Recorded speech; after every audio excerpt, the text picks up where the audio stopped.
One Piece chapter 1002 scans are already out. So if you haven't had a chance to check those chapters out, I would suggest that you go have a look at them first and then come back to the video.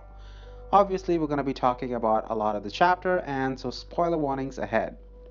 Now, the chapter was hype. Anyone who read the chapter knows it, we all know it. Now, just as the previous chapter, this chapter was all about fights. It was an action-packed chapter. We had no story details, of course, but we did get a lot of information about characters, their attacks, their powers. A lot of interesting things about Big Mom's attacks. A lot of interesting things about Kaido, Zoro, Luffy. Everyone had a chance, and everyone had their own moments this time. So this chapter was a feast for mainly Zoro fans, actually. And then, of course, the Supernovas and the Yonko, all of them had their moment, and power scalers are gonna go crazy with this chapter, obviously. But when it comes to predictions, my prediction was that this chapter would have some fights, obviously, but I was not expecting the whole chapter to revolve around Yonko and the Supernova because we had a whole chapter last chapter with this whole fight. So I was expecting half of it to be this, and we will get to see the others, Sanji, Jinbei, and Frankie, Robin. We had to see what they're doing. But obviously, Oda felt that this was important. This Yonko versus Supernova is obviously very important because, like I said, it is a fight between the old generation and the new generation. So the new generation, it's about time that they took over the old generation because honestly, we don't have that much time left in the story. Oda has always said that there's only going to be 5 more years for the story to continue. And within 5 years, the main part of the story is over where Luffy is going to find the One Piece and the mystery is going to be done. So if that's going to happen in 5 years, by this point we have to get past all these obstacles and we need to get ahead of the story. And this is the point where the old generation, the Yonko, have to go down and the new generation slowly start to take over.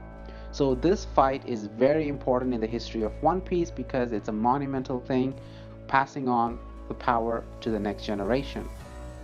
Big Mom and Kaido obviously don't want to do it in a peaceful way, they want to do it the hard way, and of course, this is the result of it. In this chapter, we start off with Kaido clashing against Luffy from just the same as the last chapter. Luffy was very impressive in this chapter. Everyone can agree to that. Zoro was extremely impressive in this chapter. In the beginning of the chapter, Kaido, in his dragon form, sends out the wind scythe attack, and all of the Supernova, they have their way of dodging it. Luffy dodged it. Uh, Everyone else also dodged it. The only one who didn't dodge it is, of course, Zoro. He's just too badass to dodge it. He stands there and he just cuts it or just deflects it. So Zoro was hype.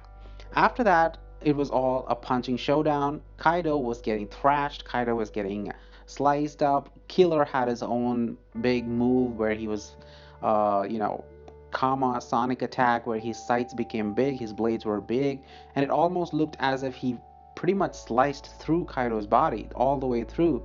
But at the same time, was that an illusion? Because it looked like an illusion. We don't know what exactly was going on there. It clearly damaged Kaido. Kaido was hurt. Kaido was screaming. The same way, Luffy was able to land so many punches, and the kid of all of them was kind of the least impressive in a way because all he did was a suplex attack and some Gibson. It was called some Gibson.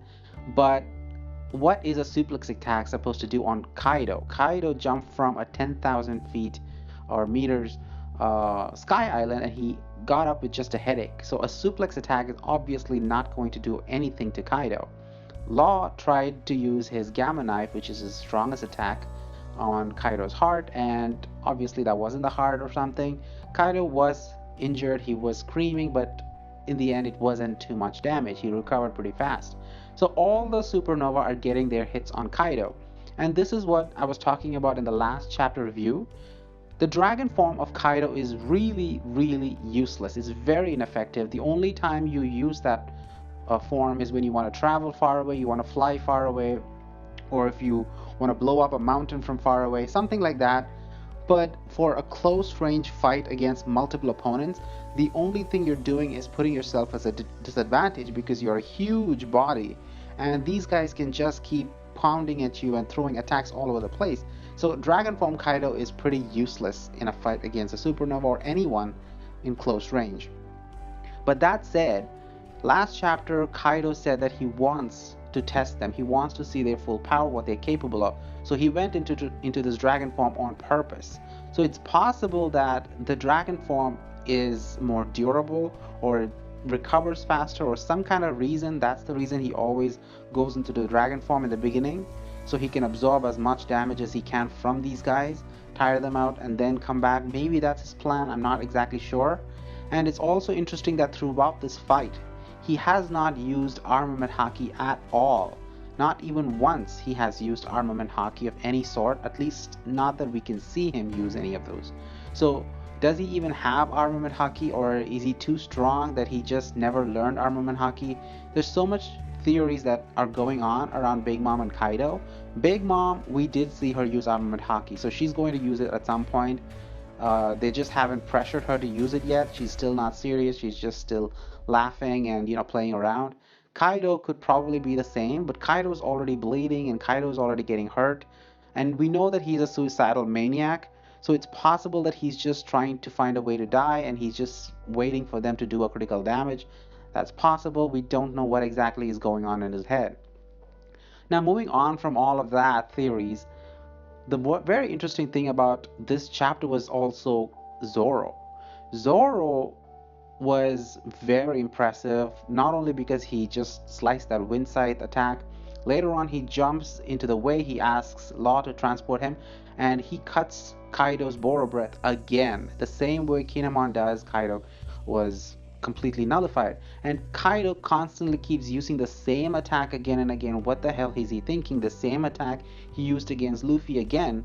But of course, that time it didn't work on Luffy at all. Now, that part is a very iffy situation because I personally think I don't like the way that was handled. Luffy was very close range and Kaido used Blast Breath, and the Blast Breath is supposed to be very, very powerful, enough to blow up mountains and mountains.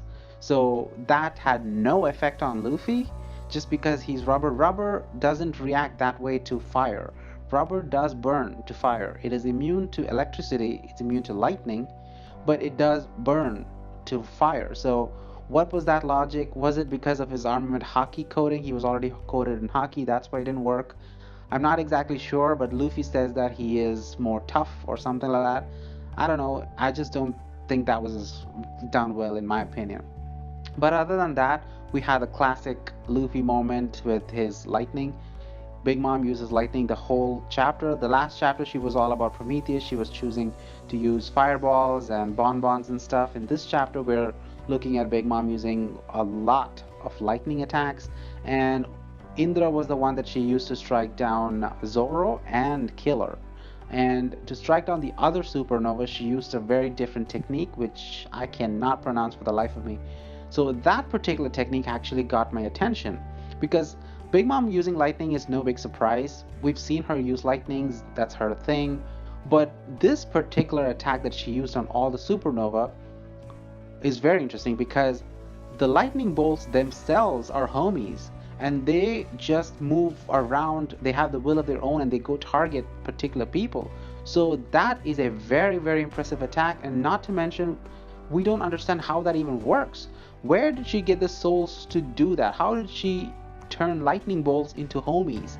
And when did she do that? Was that an attack? Can she do that to other things as well? Like, for example, if she's able to turn a lightning bolt, which is just pure energy, into homies, can she do that to light? Can she do that to like wind, tornadoes? She can basically do these things to all forms of nature, all natural phenomena. That's insane when you think about the potential, because I'm gonna make a whole other video talking about the soul fruit and how insane it is, but this is absolutely ridiculous how insane her power is, because just using the soul fruit she's able to animate and control anything in nature.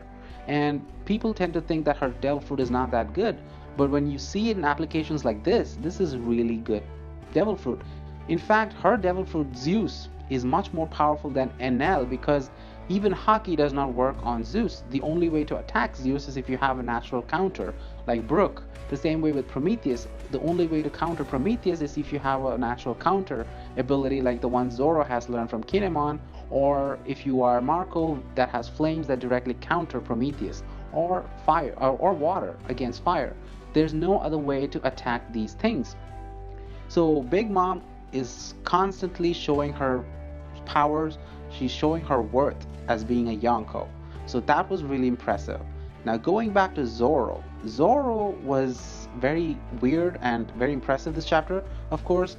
But the real impressive thing is how Big Mom was the one who sensed that Zoro is carrying a very special sword. And she warned Kaido to dodge his attack. And of course Zoro unleashes the attack, it misses, it cuts off one of the horns from Onigashima. And we all know the size of Onigashima, so that's a huge horn that he cut off, and whatever or whoever it's gonna fall on, they're pretty much dead. So Big Mom, being a swordsman, was able to sense this sword. We can see how powerful Big Mom's skills are, swordsmanship skills. Her observation haki is really good. She was able to sense this, and she was able to warn Kaido. And Kaido, for being a massive dude, was able to dodge this. That's also a big important feat that needs recognition. So in the end of the day, the entire chapter was hype. Every panel was pure hype. The art was beautiful. The art cannot be expressed because it's so beautiful. And when the anime comes to it, in the next year, probably 1 year from now, we'll get to this point in the chapter, in the manga, in the anime adapted. At that point, it's going to be amazing. If they continue the art style, the graphics, the animation quality as we have in Wano, for the rest of Wano at least, this arc is going to go down in history. It's beautifully done in the manga. It's going to be beautifully done in the anime as well. Now lastly, the chapter ends with Kaido getting pummeled by Luffy. Kaido is completely shocked that fire is not working on him.